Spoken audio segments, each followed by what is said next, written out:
Ms. Erlene, please join us on stage. Professor Tan Chong Hui, Head of Finance Program, School of Business from the Singapore University of Social Sciences. Hi, Professor. Thank you for joining us. Mr. Robert Bastilio, spokesperson of SB Corp.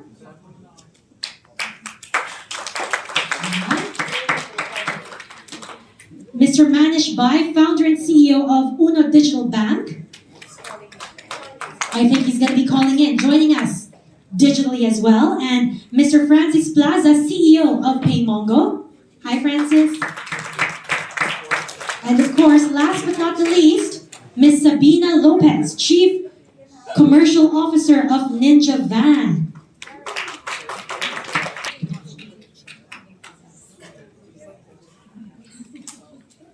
Okay, it's a full house, so... All right, so I want to start with... All right, so let's get everyone on stage first.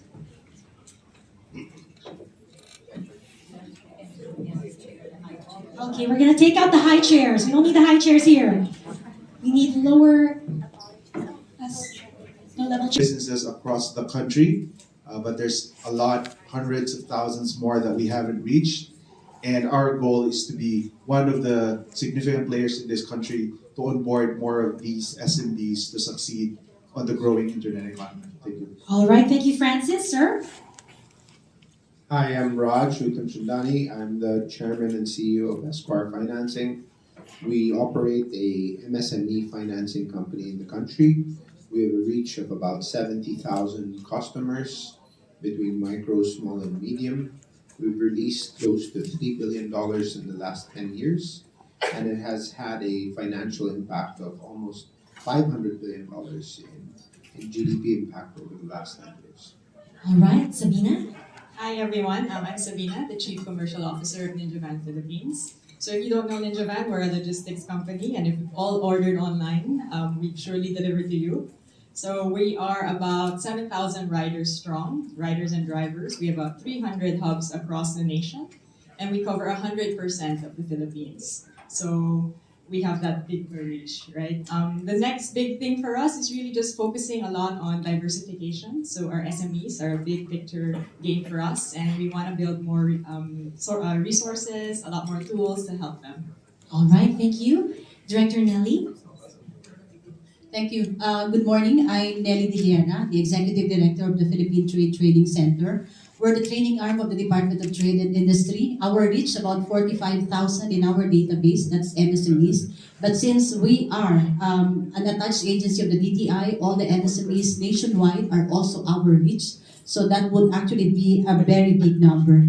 Okay, anyway, what we do, again, training arm, we actually strengthen the foundation of the businesses by providing them business functions, training on business functions like business development, accounting, organizational development, human capital development, and all that to support the products and services that they have. But particularly now, the next big thing that we're looking at is, of course, embedding digitalization in the programs that we're doing. But we're partnering right now with established organization to provide them with that, but at the same time, we're also developing modules to integrate digitalization in our program. Thank you. All right, just in time for the 60-second mark. Angeline? Actually typing.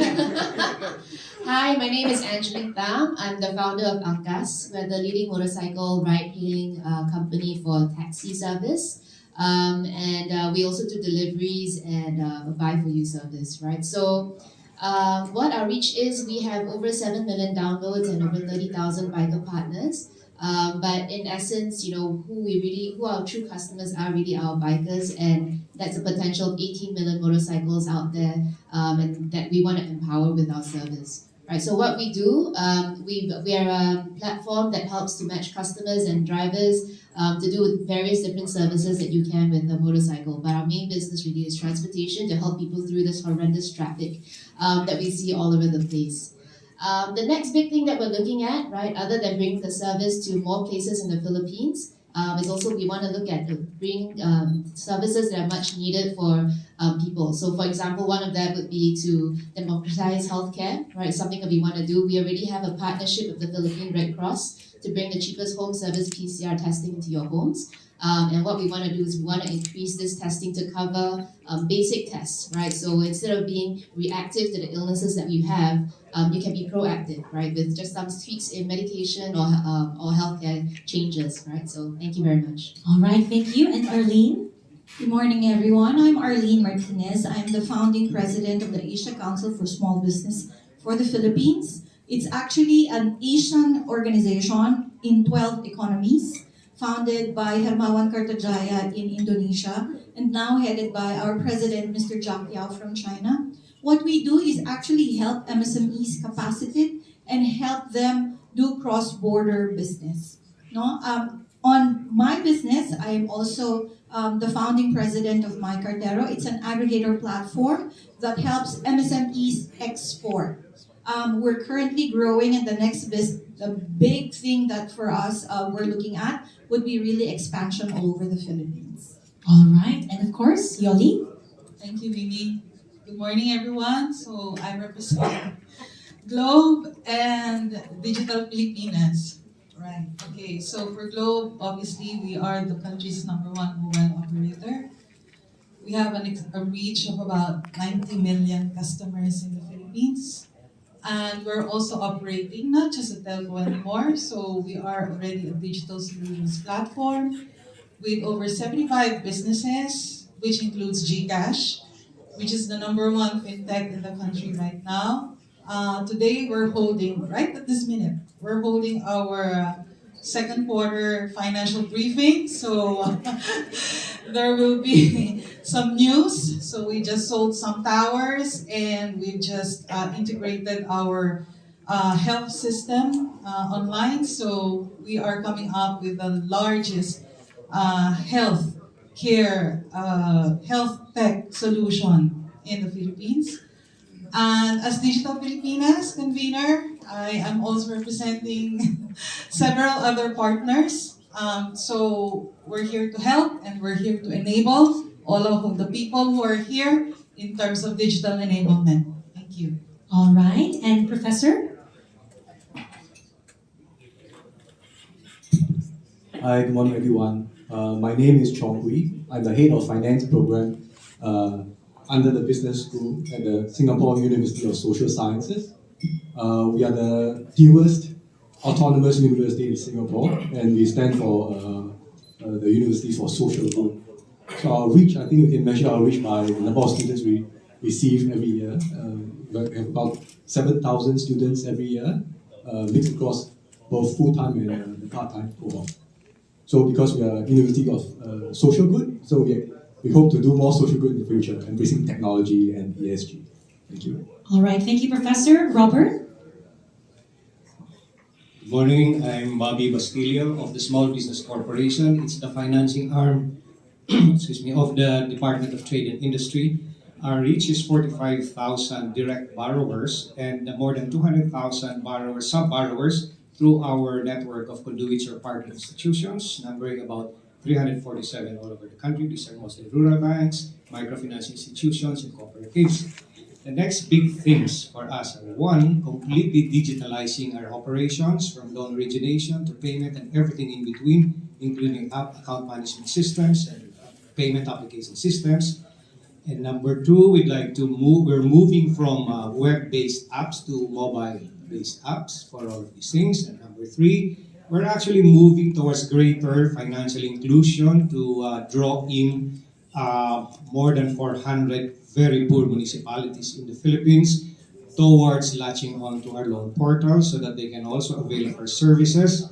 And of course, we'd like to move in the next months or a year or two towards using digital footprints, as I heard from the Ministry of the Monetary Authority of Singapore, as basis for our loan decisions, not the usual assets or sales. So we've moved away from collateral, of course, but we still have not embraced fully digital-based basis for loan approvals. And of course, we'd like to double our retail base from the current 45 to at least 95 or 100,000 over the next 5 years so that we could exert somehow an influence over the financing landscape by demonstrating successful models in lending on a risk-based basis and on a digital basis. So that's where we're going.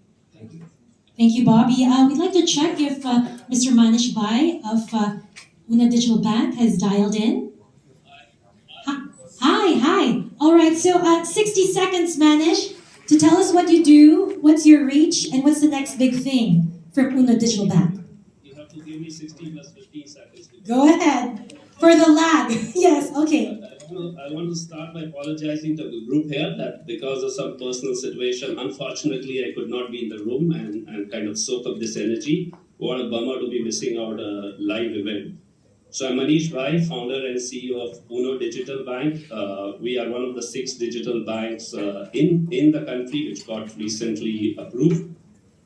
Our strategy is to provide one trusted interface to meet all your life's financial needs with speed and ease. That is save, borrow, transact, protect, and invest. We will be full spectrum, but lending led. And we heard all the people, esteemed speakers before me talking about the big opportunity or the gap with lending. And that is what we intend to kind of crack. We have just got started. We got operational last July 5th, currently with the beta launch, and we have very, very aggressive plans, and we want to occupy the space with some of our esteemed members who are here in this room as the top lending organization also in the country. Thank you. All right, that was less than 60 seconds, Manish. Thank you. So now that everyone here has introduced themselves to you, let's start with the first round of questions. And I want to start with Rajan. Piku. Since the inception of Esquire Financing in 2011, you've become one of the, if not the biggest lender of non-collateral loans to Filipino SMEs. In your experience dealing with SMEs, what seems to be the biggest pain point? So I think one of the largest pain points of SMEs is they don't have financial planning. So they don't have formal IPRs, they don't have formal financial statements.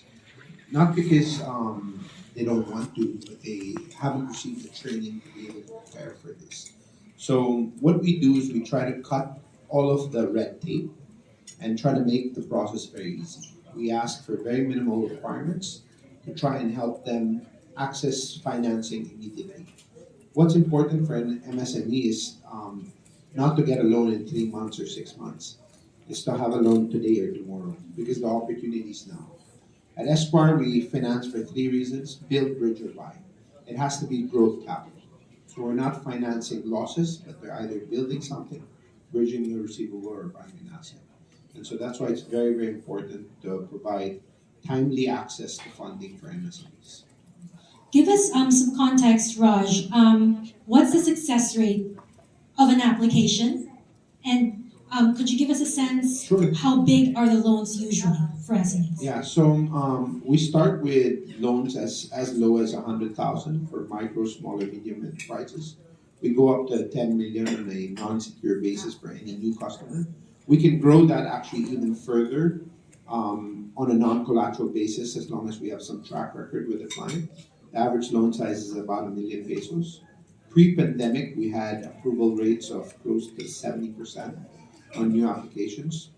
The post-pandemic rates, we've seen a lot more micro enterprises actually approaching the system, and we're trying to fit our product to be able to bring back that rate to about 60 to 70% of applications. What's the going rate now for non-collateralized loans? So we try and make it as affordable as possible. We give a range between 1 to 3% a month. And so the average would be about 2% a month, which is quite affordable for an MSME's margins. We also make sure that our clients are actually earning much more than the interest that they're paying us. We want to make sure that the clients are much more profitable than their cost of financing. And we keep explaining how debt is always cheaper than equity in the long run. All right.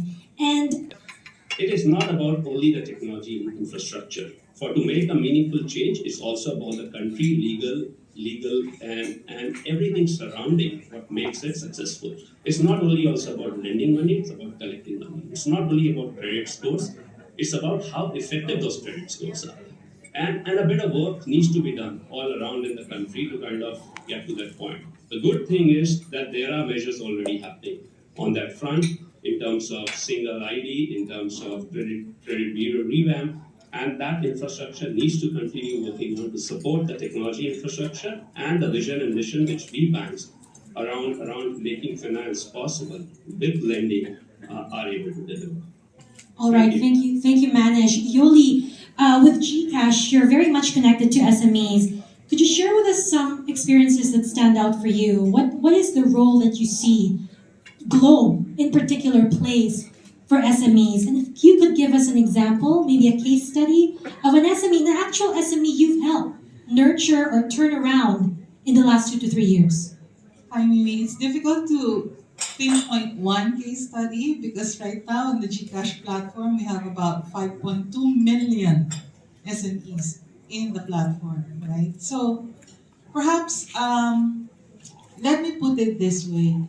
We're all talking about digitalization and the digital economy and coming up with certain solutions that can help how SMEs can grow, right? And here from the panel, you're already hearing that what is the pain point? The pain point is really financing. And so now you have financing, right? But more than that, what Manish has said, right? We have to create an environment that will allow SMEs to flourish. It's a very important. So, what's the first thing that you need in that environment? First is obviously good connectivity. That's how you enable a digital economy, right? So, we're no longer hearing certain complaints about internet, but it's still there. But at least right now, we know, because we have these businesses, and this is proof, right? The people here, that our connectivity is already working, and it's working properly, right? So that's one. Second, can they afford the services? And the answer is yes, because that is precisely what we are trying to do right now. Using digital solutions, allowing people to afford the services that we are offering. And then third is innovation. Are we innovating enough? Do we have the right products and services to empower our SMEs? We're talking about credit. We're talking about buy now, pay later. Right? And these are all in the platform. If we're talking about GCash, we should look at GCash not just as a payment platform, but an entire ecosystem in itself.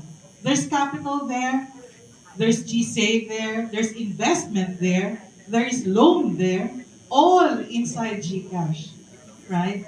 So I guess we need more of this, right? We need more of this to make the market more efficient. Thank you for that. Thank you for that, Yoli. By definition, earlier, the DTI Secretary, Mr. Pascual, did mention that the definition of SME constantly changes. But the last one I checked says that an SME is defined as any enterprise with 10 to 199 employees and or assets valued from 3 million to 100 million pesos. I'm not sure if that's the latest, but I'd like to ask Francis, Sabina, and Angie, would you three consider yourselves and your businesses SMEs? And after that, are you an SME that's helping other SMEs in the community, in the system? If you could share your own experience, let's start with Francis. Yeah, thanks, Mimi. It's an interesting question because internally in the company, we continuously have this back and forth debate on how to actually even define our ideal customer profile because we target MSMBs, but we also realize that existing definition may not be fit for the kind of target customers that we have. So I guess to Mimi's question, we started out as a very small company of 8 people, just a bunch of engineers, and the reason we actually started Paymongo was that we as a small business at that time had the same difficulty of connecting with a lot of the existing financial platforms at that time. So we ended up building some of the technology solutions ourselves. So I guess in that case, we totally relate to the narrative of a Filipino SME. And what we're doing is building the solutions that actually allow many of these SMEs to actually have the same trajectory, if not even better, than we had over the last 3 years. So yes, still a lot more work to do, but definitely we believe technology is not just a leveling enabler, but really a tool for anybody to do business on the internet. All right, Angeline, are you an SME helping fellow SMEs? I know that Angkas, you work very closely with regulators. Is the regulatory environment finally catching up with technology? Wow, okay. So I guess number one, we see ourselves as an SME empowerment tool, right? So we are actually empowering MSMEs out there. And in this case, our market is the 18 million motorcycle drivers out there. So right now we're at 30,000, we have 17 million, etc. to go, right? But really what we're trying to do is we're trying to empower them to give them endless livelihood opportunities as long as you're able to use your motorcycle responsibly. In terms of regulators, right? I think that the laws that are out there right now are a little antiquated. So actually, the regulators are catching up to the digitalization of platforms such as ours, right? So I think this is a very good step in the right direction to be able to empower more people with livelihood, not just in medical necessity, but all of And Sabina, thank you. And Sabina, do you consider Ninja Van an SME helping fellow SMEs? And what do you need from government to thrive? I think we all started out as SMEs. We all started out, three people as friends, really trying to solve the problem that you personally experienced with. And for us, it was logistics. It was so hard to get deliveries out there, working with these really established logistics providers for SMEs in particular. So many requirements. A lot of you have mentioned that there's a lot of requirements, a lot of paperwork that needs to be done, and for SMEs, things need to happen now. And that's how we decided, okay, let's build a logistics service that would serve SMEs, MSMEs, or even corporations with an easier runway to grow. For us, I think it's really more working with SMEs through different stages of maturity and really trying to find out what channel in terms of a logistics service is what they need, right? There are MSMEs that just need self-service. There are SMEs that need account management. There are bigger SMEs or the BD SMEs that we like to call them, business development SMEs, that need a lot more customization. So I think that's how you really adjust with the SME maturity. Well, in terms of government, right, we actually work with Director Nelly a lot for training with SMEs. We really want to empower our SMEs and get them to learn about how to really build their business, right? How to get them from stage 1 of doing online business to stage 2 to stage 3 and moving them through that SME maturity pipeline. So the government entities have actually been very helpful. They're really embracing this change in digitalization, this change in the landscape of e-commerce in general. And we work with them and we get a lot of support.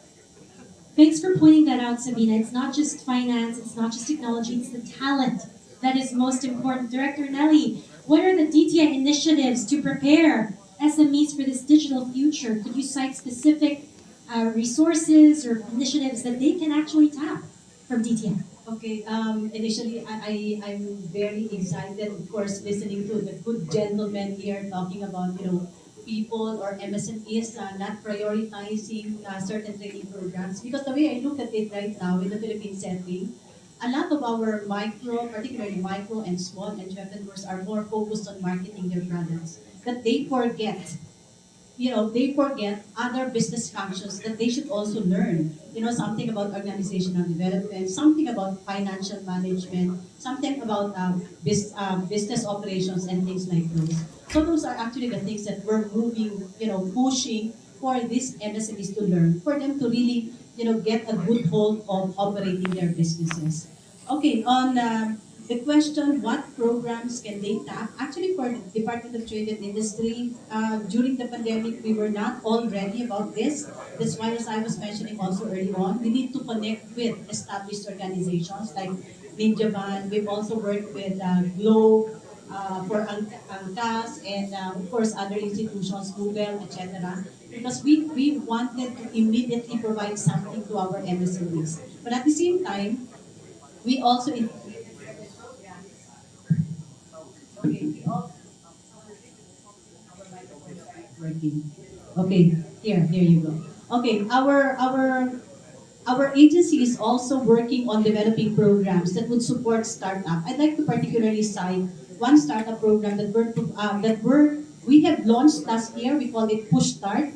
While a lot of startup companies or startup enterprises would be focusing on a lot of services or whatever, for the Philippine Trade Training Center, what we do is encourage entrepreneurs or startup entrepreneurs to develop digital tools or digital solutions that would provide assistance or support to the business functions. So not only marketing, but even financial literacy, the ones that were mentioned by our good friend from SBC earlier on, and all those things which we wanted to integrate in the programs that we're offering right now. All right, and of course, the main goal is to be competitive. Arlene, when the integration happens, are we ready? Can Filipino MSMEs compete?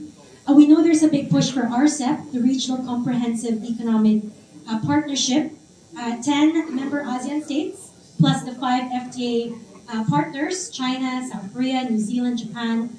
Are we ready? Because the president himself is saying, maybe we're not yet there. What do you think? Is it going to be net positive? That's a very good question.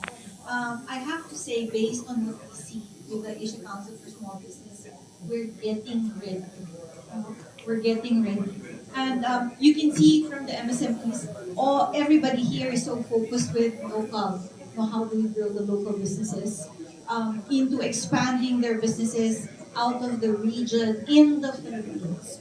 But with the ASEAN E-commerce Act and there's the Philippine E-commerce Act and there's law, innovation, and etc. There's so many things that the MSMEs should look forward to, and that is outside of the Philippines.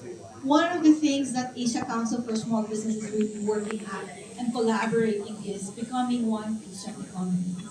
Where our MSMEs can have access to the how many population, 644 million Asian population, and be able to grow their businesses, not just internally but externally.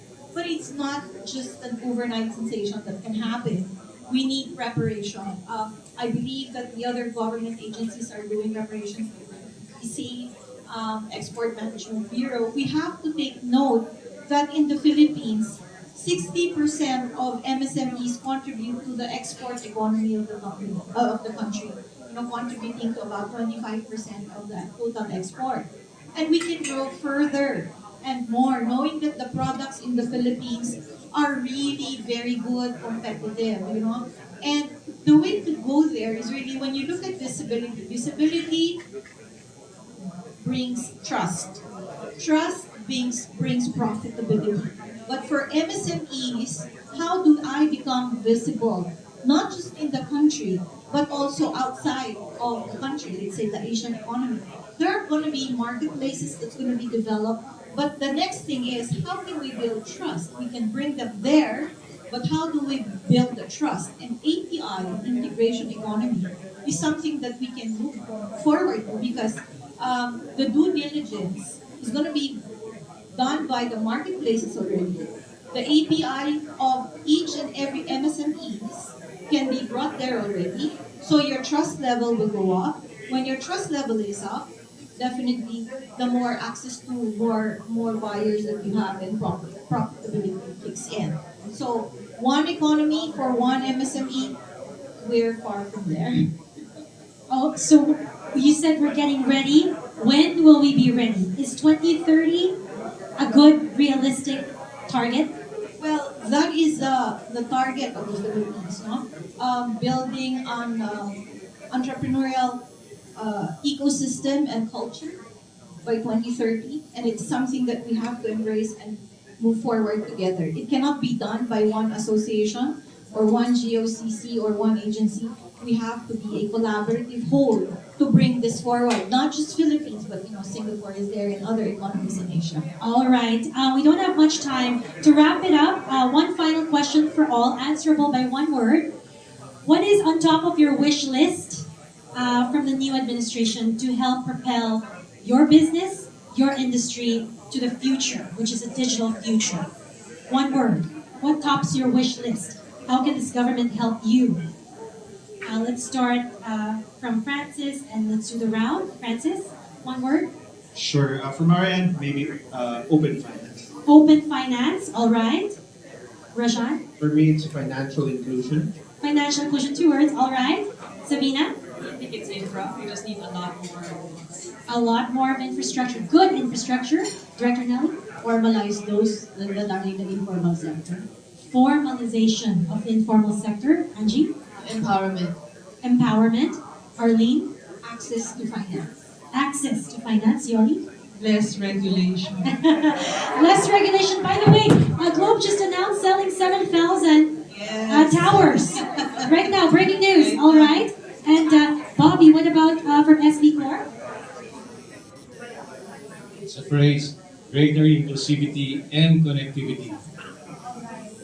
And of course, Professor, one word. What can the Philippines take from the Singapore playbook? A long word. Digitalization. All right. A big concept, but we're all working towards that. Ladies and gentlemen, thank you so much for joining us in this panel this morning. Thank you.